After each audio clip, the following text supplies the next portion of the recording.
It looks like Boston College is going to be in the market for a new AD, their fourth since 2017. We'll get into where Pat Kraft is going, where Boston College could go next, and what this all means for the BC program. All of this and Mark Emmert leaving the NCAA finally. All of this and more on today's Locked On Boston College. You are Locked On Boston College, your daily podcast on the Boston College Eagles, part of the Locked On Podcast Network, your team every day.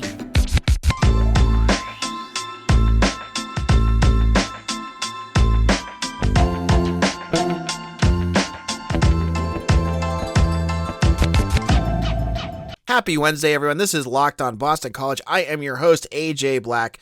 On Tuesday morning, big news came out about Boston College as Pete Thamel announced that BC AD Pat Kraft is the favorite to land the Penn State job and that a final announcement will be made by this weekend.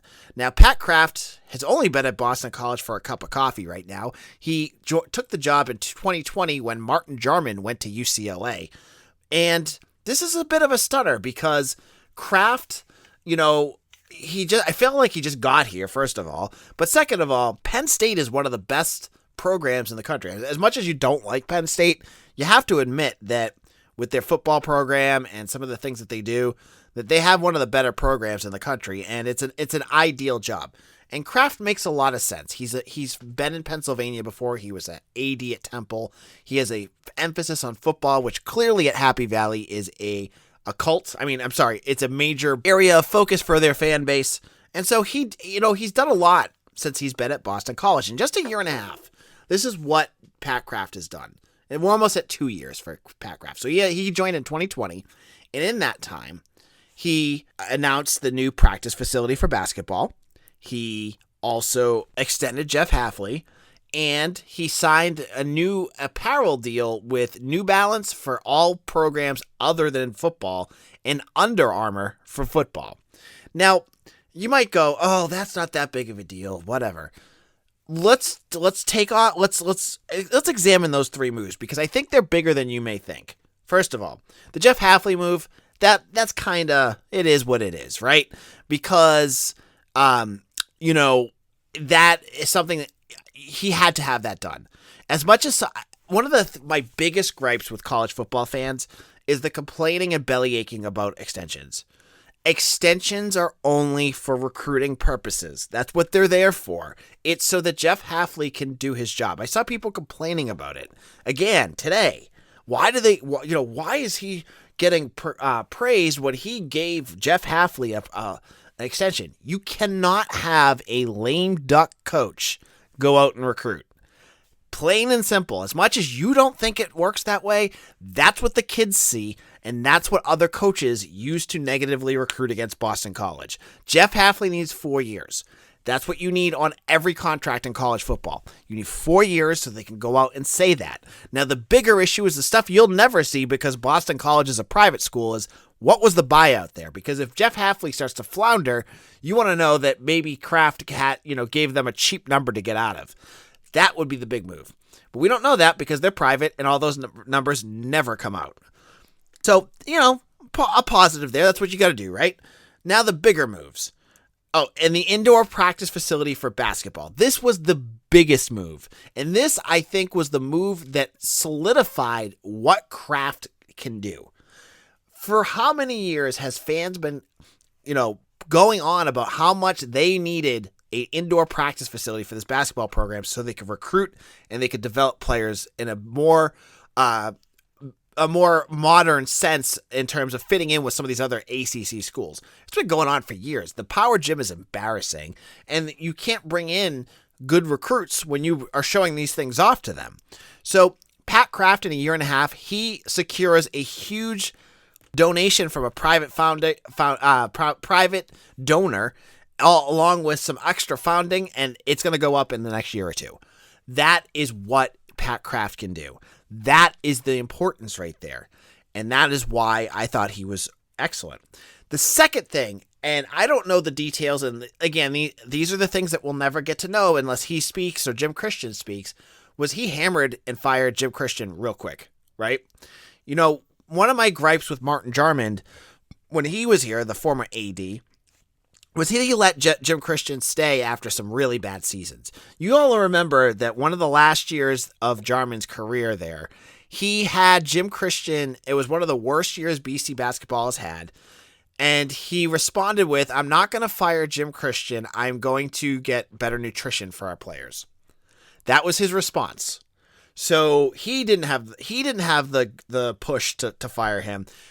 Man, Pat Kraft, though, did it in the middle of the season. When BC basketball, in the middle of the COVID era, was playing terrible, Kraft, he swung the axe and fired his coach. And that was a big move in itself. That was a bold stroke because then he could go out and start looking for his coach. The second bold stroke was hiring Earl Grant. Now, why is that a bold stroke? Because every single one of us, myself, you, the listeners, when they hired Earl Grant, did any of us go, yeah, it's a great hire? No. Jeff Goodman was trashing it. I was skeptical. You were skeptical.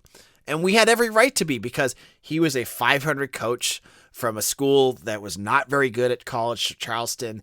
And now he's coming here. And you're like, why are we going for a guy like this when we could go get, John Beilein or Mark Schmidt or any of these other coaches that have had success? It didn't make any sense.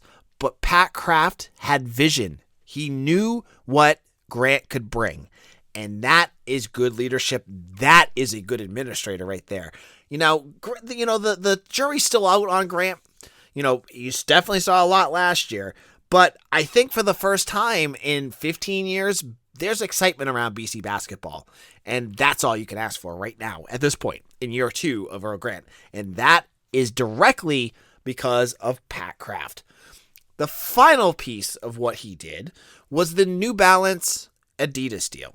Now, the snarky internet people and the snarky people on Twitter are going to laugh about the New Balance stuff, but they have done, I think, a nice job with the basketball uniform. I love the Gray Heights jerseys for the aways. Love them. I think they're cool. They're unique. They're awesome. They're doing the custom shoes. They've had the ALS shoes. They had custom ACC tournament shoes. The players get to make their own. That is cool. And I think their dad's shoes years are long behind them. And I think the players themselves thought they were really good. So I love that. But the part that I love the most was that Under Armour just dropped BC. They just dropped them because their financials were a complete disaster. They dropped UCLA. They dropped another school. I forget which one it was. But they dropped another school. They dropped BC. And they had to get under it. And then BC went out and got 2 deals. 2 revenue streams, New Balance and Adidas. That, again, is smart leadership. That is exactly what BC needs. They needed someone who does stuff. He fired Christian. He got the indoor practice facility. He brought in money. He got that donor. He got the New Balance and Adidas deal. Pat Kraft did an excellent job in those few years. And it stinks that he is gone now, or reportedly gone. We don't know if it's definitely happening, but when Thamel reports it, again, I say it's always the gold standard, right? That is what a BC AD is about, right? So, it was a perfect no. I thought he did a lot of other little things right?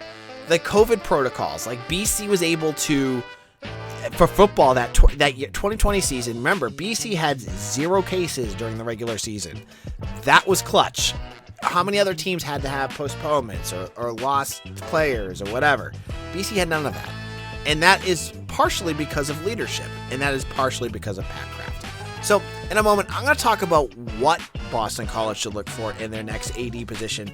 And is this really an issue that BC is flying through ADs at a rapid pace? We'll get into that in just a moment. Now, my friends, the Built Bars, we're getting close to beach season here. And if you're like me, you want to get yourself in good shape. And that's why I reach for a Built Bar. And I have mine every afternoon. They are delicious. Have you tried the Puffs yet? I'm telling you, I'm not joking here. The Puffs are one of the best things Built Bars have ever created. They're protein-infused marshmallow. They're fluffy. They're marshmallowy. They're not just a protein bar. They're a treat, and they're covered in 100% chocolate. They have some great flavors out right now, including the cinnamon churro, coconut marshmallow, and banana cream pie. They are so good. You got to check them out. Now, all Built Bars are covered in 100% chocolate, and listen to the nutritional value of a Built Bar. 130 calories, 4 grams of sugar, 4 net carbs, 17 grams of protein. You're not going to find that anywhere else. Look at your candy bars you might eat. The Built Bar blows it away, and they taste good. They have some really great flavors of the bars themselves, including mint chopped brownie, coconut almond, and some special flavors that you can check out on the website. So go to Built.com and use promo code LOCK15 and get 15% off your order.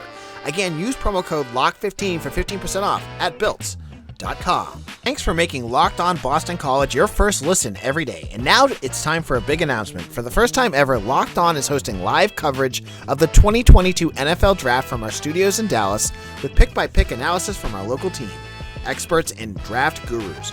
Tune in all 3 days as our draft team guides you through every pick and every trade in real time. It all starts on Thursday, April 27th, 7 p.m. Eastern Time. Available on Locked On NFL on YouTube and the Odyssey app. So this is Locked On Boston College, AJ Black here. So Pat Kraft looks like he's heading to Happy Valley. He's going to be the next AD at Penn State. And have to wish him the best. That's obviously a big-time job. It obviously is not the best thing when you lose a guy this quick. But now where does Boston College go from here? And where is the feeling and temperature behind this role? Is this a dead job? Is this a bad job? So let's kind of kick this off with some conversations about where BC goes from here. First of all, is this move an indictment on Boston College? And I say strongly, no, it is not. Boston College right now is not a end destination job at any level other than maybe hockey, and that's only because Jerry York was there. You're going to see soon that that's probably not the case either. BC is not an end job. There's only probably 3 or 4 in the country that are like end jobs, right? Alabama, Ohio State, Georgia, and you could argue like Texas or USC, right? Those are end jobs. Those are jobs that are destination jobs. At any other level, anything else, there's easily room for people to move. I mean, look at Clemson. Clemson just lost their AD to Miami, right? Boston College does too. And what I would say, someone says, I got a DM from somebody who gave me their perspective, and they said, this is going to be a really hard job to fill. And I disagree.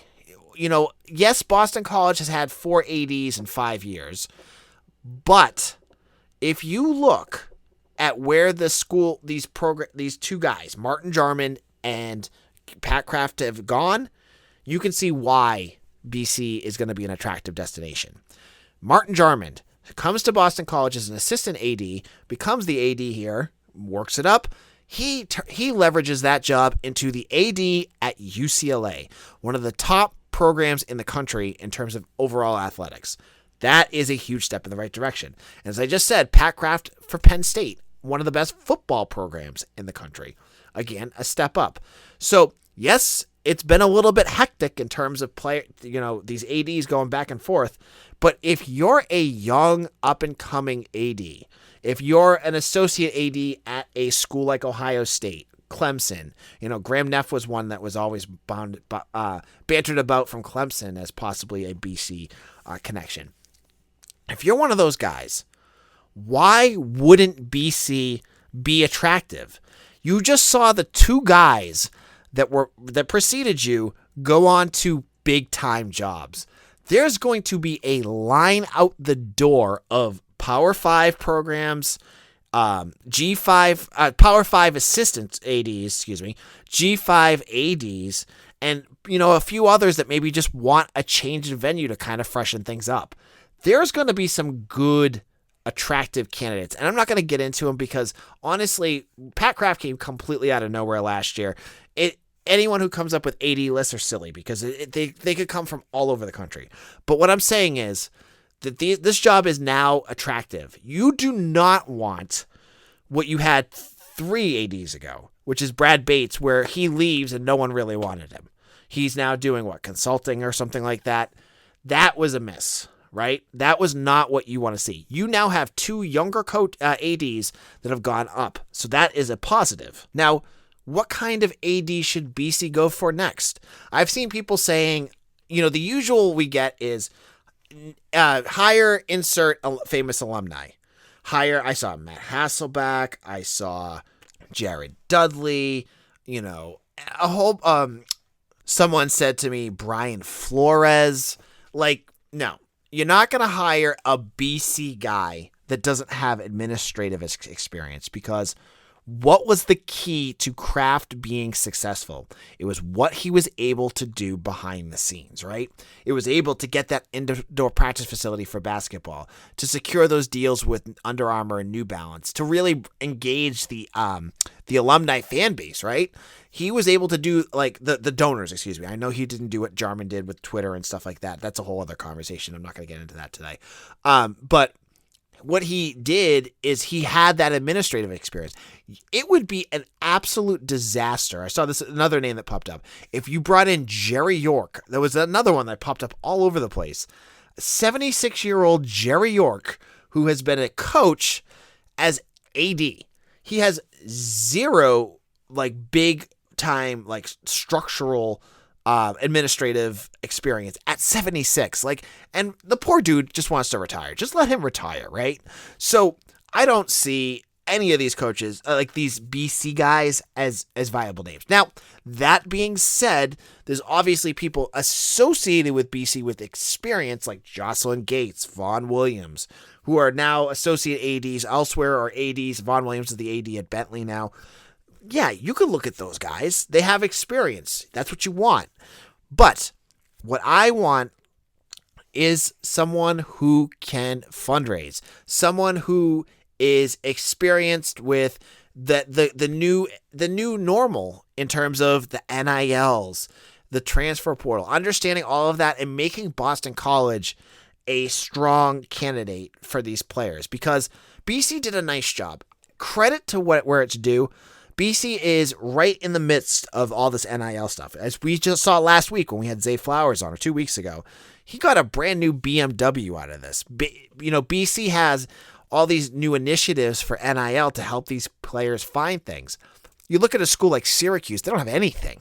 They're falling way behind on that stuff. So you need an AD that can fundraise and do things like that. That is what's going to be a successful AD. So to kind of wrap this all up, yeah, it stinks. Kraft seemed like a good fit for here. And yes, I'm going to go back to, he said it was his dream job a couple years ago. But I mean, let's be honest, folks. What coach hasn't said that and then gone on to something else? It happens all the time. It's part of that marketing and coach speak and sports speak that you get all over the place. It's kind of that business stuff. You get that everywhere. But he's leaving, and, BC's going to move on, and we'll have to we'll look out to see who BC looks for next. I'm sure they're going to have a search committee. Father Leahy and the board will put that together, and hopefully they find someone who is a good fit for Boston College, because they've hired 2 in a row now that have been successful.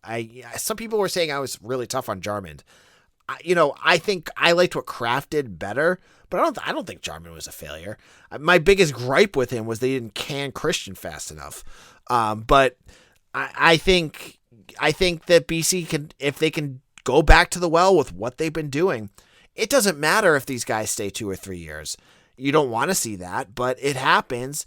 You want this school to be attractive, and that's exactly what Martin Jarman did. That's exactly what Pat Kraft did. And they left the position better than when they got here, and that's all you can ask for. In our final segment, we'll get into some more administrative news as Mark Emmert is heading out of the NCAA, and Brevin Galloway has his new home. We'll get into all that and a little bit more in just a moment. With the ever-increasing numbers of makes and models, it's now impossible for your local chain auto parts store to stock all the parts you need. Why endure often pointless or seemingly intimidating questions and wait while the person behind the counter orders the part on their computer, choosing the only brand their warehouse happens to carry? When you have a computer in your pocket with your phone, you can just head over to rockauto.com and save. Save time and money when you use Rock Auto. Why choose to spend more than 30, 50, or even 100% more when you can head over to Rock Auto, a family business, and save? They have everything you need, including brake parts, tail lamps, motor oil, and even new carpet. Go explore their easy-to-use website today and find the solution for your auto parts needs. Go to rockauto.com right now and see all the parts available for your car or truck. And make sure to write Locked On their How Did You Hear About Us box so they know we sent you. Amazing selection, reliably low prices, all the parts your car will ever need. rockauto.com. This is Locked On Boston College. AJ Black here. On tomorrow's show, we're going to be talking Zion Johnson. I know I said we're going to talk about it today, but when Pat Kraft news pops like that, you have to talk about it. But we'll talk about Zion tomorrow, and we'll also be joined by John Garcia of SI All-American to talk a little bit more about BC recruiting. I want to hear his thoughts. I know you guys liked that last week. We're going to do it a second time, so check that out. So Pat Kraft was not the only administrator on the move on Tuesday, as NCAA President Mark Emmert is out at the end of the 2023 season. Now, Emmert is a very divisive figure. He has been in charge for over 12 years and has been in the saddle during some of the most contentious NCAA moments in recent history, including all of the up and downs in terms of sanctions and violations, the haphazard stripping of titles, stripping of Heisman's, all that kind of stuff. He was there for that. He was there for their botched COVID response last year, or 2020, when no one knew what the heck was going on. There was no central discussion. Everything was kind of all over the place. He was part of that. He had no plan for NIL, which is now just basically the Wild West with no sort of structure at all. And he let the transfer portal go absolutely haywire. Good job, Mark Emmert. Thank you for your service. I think we need a new head that can actually kind of see some of this stuff through. Now, to be fair to Emmert, I just ripped him pretty hard there. I know.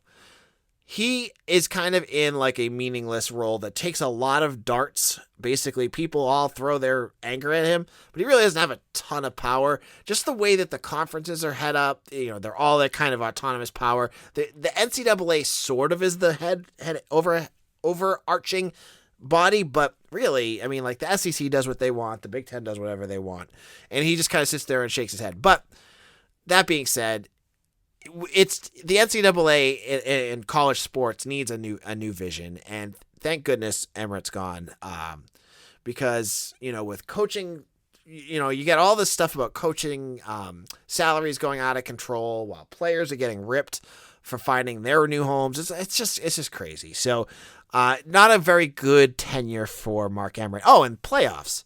The playoffs, this whole playoff system has been a complete botch. So just one of those things, right? Well, let's get away from the administrators, because I'm getting tired of talking about Mark Emmert and Pat Kraft, and talk about players. Now, Brevin Galloway, former Boston College guard, has his new home, and he's heading back home to Clemson. Now, he played at College of Charleston with Earl Grant before transferring to Boston College. He played a season here. He got hurt and was definitely not the same through the rest of the season. Averaged about 8.5 points a game. His three-point shooting was not very good, which is what you brought him in to do. But he brought a culture here to BC. And his big moment came against the school he's transferring to, Clemson. Remember, it was their second win, and I apologize to you out there when I said on Twitter it was their first win. It was their second or third ACC win. It doesn't matter. It was a big win for BC against Clemson. He had a big three-pointer down the stretch at Little John Stadium in South Carolina, in his back home with tons of family and friends there. That was a big moment for him. This is cool. This is really cool for Galloway that he gets to go back home. He gets to play in a Power 5 conference. Clemson's going to be rough next year, I think. I talked to a lot of people who follow Clemson basketball, and I think their head coach Browning is not going to Brad Brownell, does not have much time left there at Clemson, but hey, the moment that you get to play for your family and friends at every home game, you can't hate on that. And Brevin Galloway deserves the best. He put all his life and soul into Boston College every moment he was here, whether he was playing or off the court. So good luck, Brevin. Hopefully you have a good final season out there at Clemson. So this is AJ Black. We'll see you all again tomorrow for another show. You can follow me on Twitter at AJBlack_BC or at LockedOnBC. We'll see you all again soon. We'll start talking more AD discussions, recruiting. We got a whole bunch of stuff to get into. And the NFL draft. It's all coming up this week on Locked On Boston College.